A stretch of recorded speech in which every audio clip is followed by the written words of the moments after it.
Thanks for coming back to Switch to Linux. This is the edition of the privacy news. This part is affiliated by NordVPN. No, we're not affiliated with them. We have an affiliate link. If you are in need of a VPN, definitely consider NordVPN. It is outside of the Five Eyes. They hail from Panama. They have servers all around the world, and you can connect up to 6 different devices simultaneously. They do not keep logs. And you can actually use my affiliate link. You can sign up and get 3 years for $100.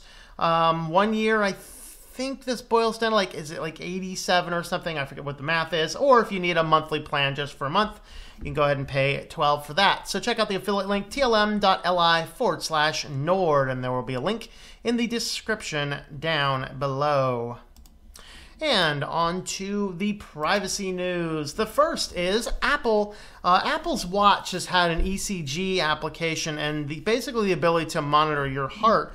Well, across Europe and Hong Kong, they just enabled that this week. So if basically your watch can keep track of your heart, record an EKG detail stored on your device for you.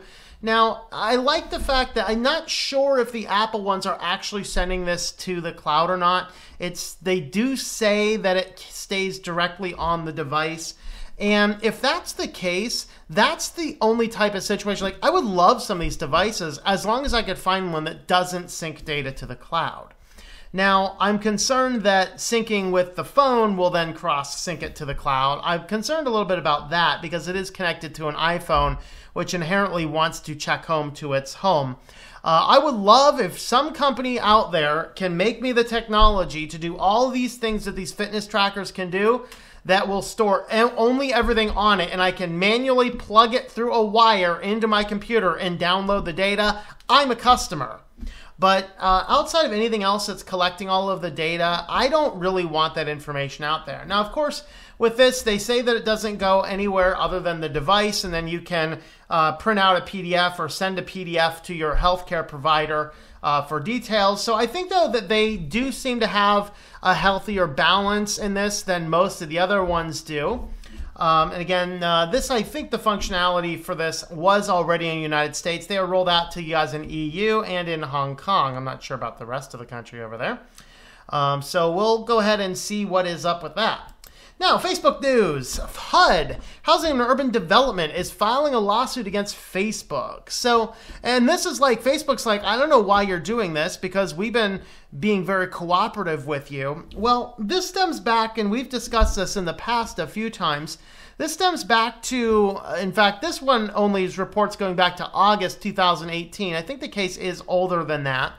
And what would happen is if anybody were renting properties and taking out Facebook ads, you can do an excessive amount of targeting on Facebook. Well, the problem is that here in the United States, marketing properties, we have HUD, which oversees all marketing of properties, and it is absolutely illegal to discriminate against several different classes that Facebook's ad targeting allowed it to do.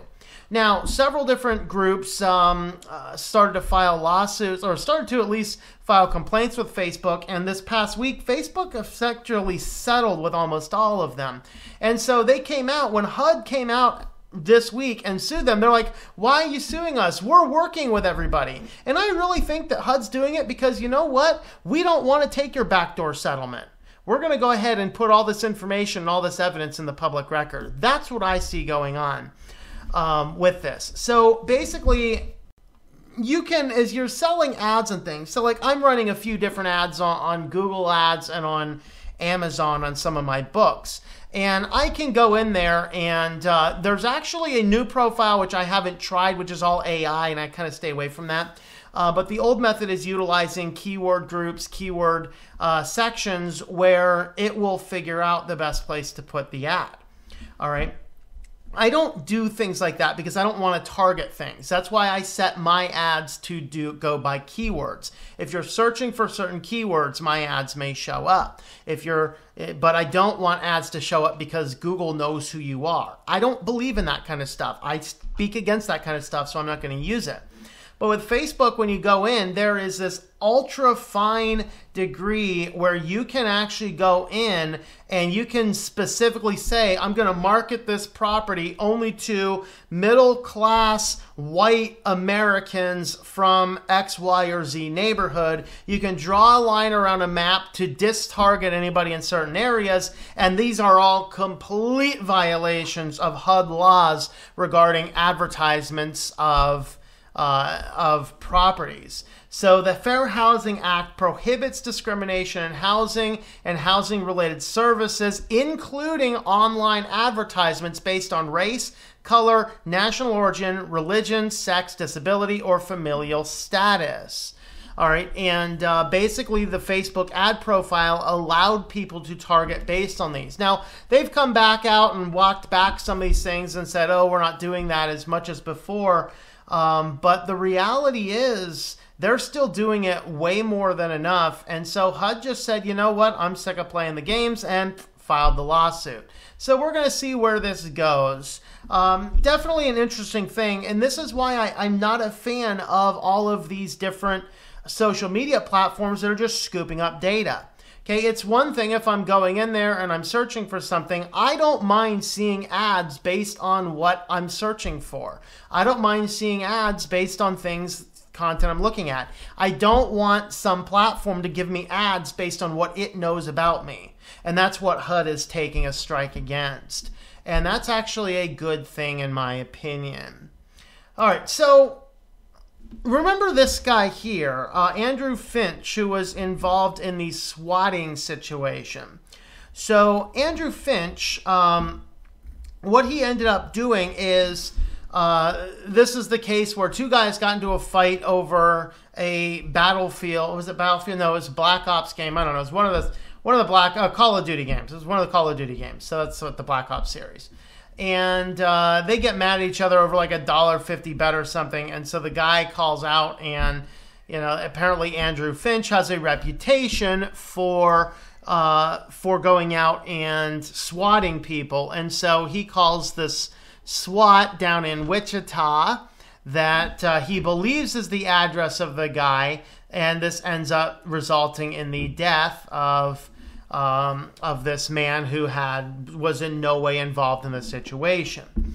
Now, he eventually, shortly thereafter, he's actually bragging about the event online. Well, he was just sentenced to 20 years. And I hope they give him 20 years and then a bunch more for all the other swatting things that they did. Allegedly, he's the guy that called in the threat against the FCC during the net neutrality vote. At one point in time, he accepted responsibility for that. In addition to numerous other things. And here's the funny thing. This guy just got off of a short sentence for doing this very thing. So maybe our justice system isn't really working all that well. I don't know. So anyway, he did this swatting, and the judge found that he really wasn't remorseful, and so they threw the book at him, which is good. Now, why is this under privacy? Well, the reason this is under privacy is because we are getting into this world that has become more and more and more based on just gathering and storing information.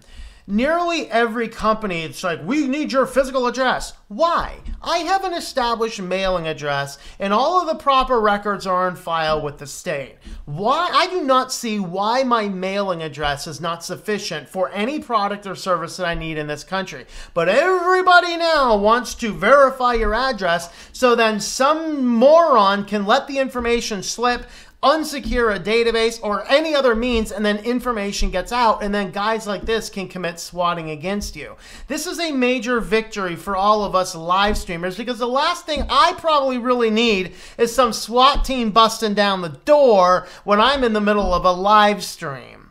And so, this is good that more and more police forces are aware that this goes on. But at the same time, it's way better if that type of information just doesn't ever get out there anywhere. Okay? And that's why we really need stronger federal laws to protect residential addresses, that if I choose to hide my residential address behind a separate mailing address and have all of the registered paperwork on file just with that one entity or agency, that should be perfectly sufficient for any type of situation or service. But now that's not what happened in this case, but it was a situation that wasn't too far out of the norm. The fact that this situation wasn't directly tied to this address in any way, shape, or form, this is just a warning sign to people in this position that if the information about who a person is gets out, that real physical address gets out, it becomes easier to do this type of thing, and we need to take more proactive steps to stand against it.